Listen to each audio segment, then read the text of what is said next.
I'd like to take a moment to let you all know about a new non-profit organization started by my brother Craig. It's called Treats and Truth. They fill oversized brown lunch bags with snack items, chips, crackers, popcorn, cookies, etc.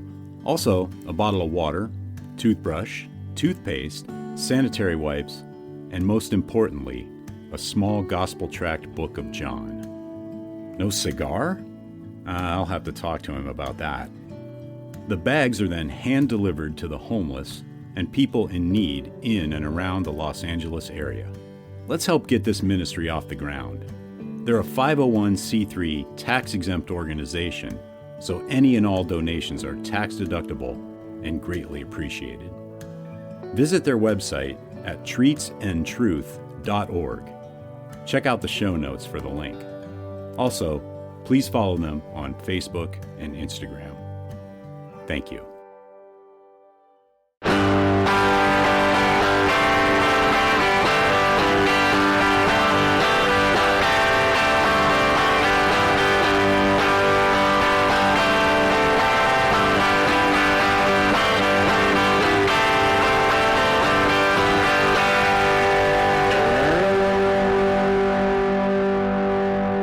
Welcome to episode 256 of the Burning Bush podcast, where we share the message of the Bible while enjoying a good cigar. Hope you're doing well, and I'm glad you've joined me. In this episode, we're reading the New Testament book of 2 Corinthians chapter 9, with commentary from the notes in the Charles Spurgeon Study Bible, and I'm smoking the West Tampa Circle of Life in the 6x54 Vitola. So let's go to neptunecigar.com and see what they have to say. To develop the blend for the Circle of Life cigar, Rick Rodriguez, founder of the West Tampa Tobacco Company, tapped on the shoulders of his longtime mentor, Ernesto Perez Carrillo. When starting out in the cigar industry, Rick learned everything he could about tobacco and cigars from Ernesto. According to Rick, reuniting with Ernesto on Circle of Life was an opportunity to connect with my past and lay another brick in my future. The cigar's name subtly references the lifelong bonds that are formed in the industry, as well as with consumers of premium cigars. The Circle of Life cigar features a dark, smooth Maduro wrapper and is made of leaves of undisclosed origins. It offers a flavorful, medium-bodied smoking experience that's perfect for an evening of reminiscing with old friends. And the cigar origin is Dominican, strength is medium, and the wrapper is Maduro. And the Vitolas are Gigante 6x60, Robusto 5x52, and the Toro 6x54. That is the Circle of Life from West Tampa Tobacco Company. So let's get into our reading of 2 Corinthians chapter 9. I am reading from the English Standard Version, the ESV, and verse 1. Now it is superfluous for me to write to you about the ministry for the saints, for I know your readiness, of which I boast about you to the people of Macedonia, saying that Achaia has been ready since last year, and your zeal has stirred up most of them. But I am sending the brothers so that our boasting about you may not prove empty in this matter, so that you may be ready, as I said you would be. Otherwise, if some Macedonians come with me and find that you are not ready, we would be humiliated, to say nothing of you, for being so confident. So I thought it necessary to urge the brothers to go on ahead to you and arrange in advance for the gift you have promised, so that it may be ready as a willing gift, not as an exaction. The point is this: whoever sows sparingly will also reap sparingly, and whoever sows bountifully will also reap bountifully. Each one must give as he has decided in his heart, not reluctantly or under compulsion, for God loves a cheerful giver. And Spurgeon comments on verse 7. God loves a cheerful giver. What is meant by a cheerful giver? The rest of the verse tells us what is not meant, and so helps us to see what is intended. Not reluctantly or out of compulsion. Not giving as though we wish we could avoid it, and therefore giving as little as possible. Not counting the pennies and reckoning them to be as precious as drops of blood, but giving with ease, spontaneity, freeness, pleasure. This is a cheerful giver. To be this cheerful giver, we must give proportionately as the Lord has prospered us. Much has been said about giving a tenth of one's income to the Lord. I think that is a Christian duty that none should for a moment question. If it were a duty under the Jewish law, much more it is so now, under the Christian dispensation.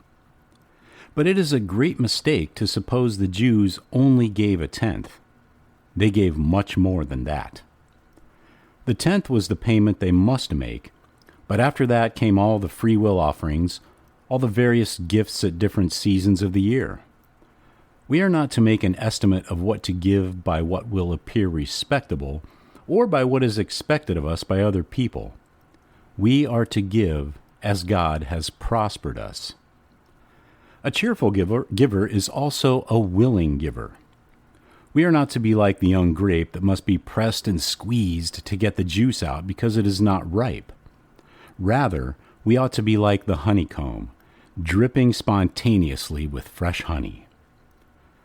A believer who gives to God willingly has gotten beyond the serf-like, slavish spirit. The slave brings the pittance he is obliged to pay, puts it down at the taskmaster's feet, and goes away in misery. The cheerful giver also gives earnestly, and that includes the gifts of time and service. A cheerful giver always wishes he could give 10 times as much. A cheerful doer always wants to have more capacity for doing. God loves this cheerfulness, this heartiness, this wholeheartedness, this intenseness, this fire of the soul.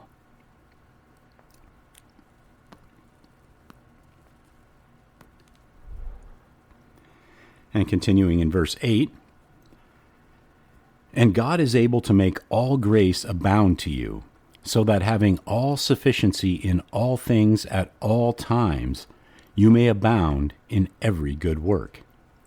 As it is written, He has distributed freely, He has given to the poor, His righteousness endures forever."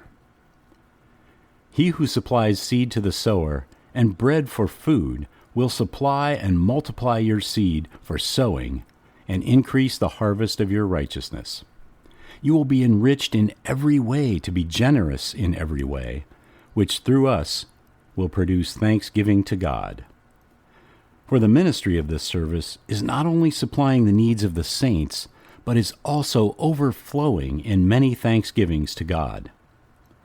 By their approval of this service, they will glorify God because of your submission that comes from your confession of the gospel of Christ, and the generosity of your contribution for them and for all others, while they long for you and pray for you because of the surpassing grace of God upon you. Thanks be to God for His inexpressible gift. That's the end of this episode. Be sure to check out the show notes for links to the Charles Spurgeon Study Bible, as well as today's cigar. Also, Groundworks Ministries for daily Bible studies and devotionals. Treats and Truth Ministry, where you can get involved in helping to spread the gospel to and be a blessing to the homeless.